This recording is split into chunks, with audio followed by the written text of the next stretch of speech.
नमस्कार, लताज किचन को आपण मान को पुन थरे स्वागत करुचे।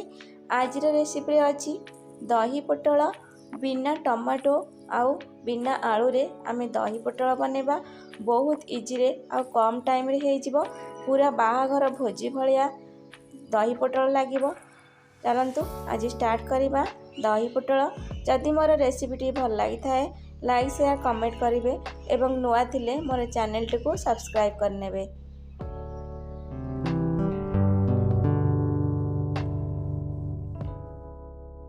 प्रथमे तो पोटल गुड़ी को भल भाव में धोई नहीं तापर एपट सेपट करी तार टिके टिके अग पाख मुंडी पाख काटी देइछि। तापर ता ऊपर टिके टिके चांचिकी छड़े देइछि। आ भितर गोटे गोटे कट मार देइछि जोटा कि तेल मसला भल भाव में पशिबो। एबे कढ़ई बसैकी ताकू तेल दबा। तेल गरम होला परे पोटल गुड़ी से आम पकई दबा एवं टिके लूण हलदी दबा जहाद्वारा कि पोटल भितर पानी बाहर जीवो एवं पोटल बहुत जल्दी हो जिवो। एबे ताकू घोड़े नबा। देखंतु मु एबे लेउटे देइछि। पोटल गुडी कर मोर एबे पानी बाहरवा स्टार्ट हेलानी। ताकू एमती चिपिकरी तार पानी बाहर कर दबा। फिर किछि समय पई घोड़े दबा। एबे एपटे गोटे मसला बनेबा। हमें हलदी लंका गुंड जीरा गुंड धनिया गुंड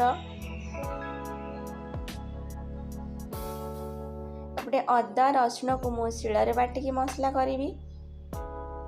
एबे देखंतु मोर पोटल गुड़िक सिझी गलानी। एबे ताकू आमे काढ़ी नबा। भल भाव में भाजी हो जाइछि।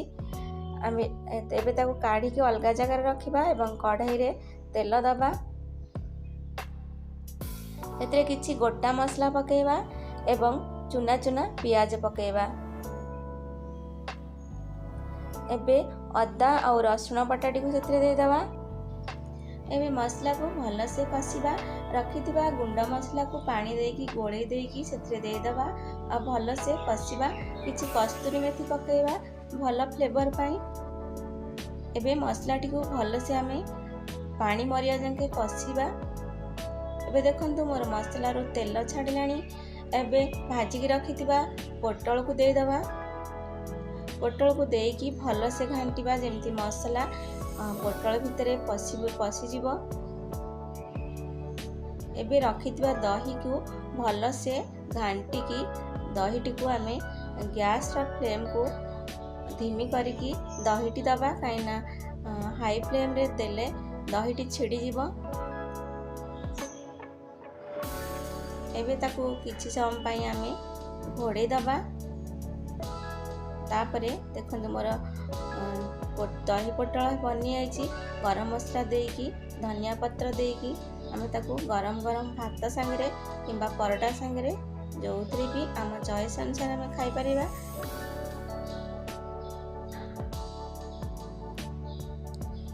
Thank you.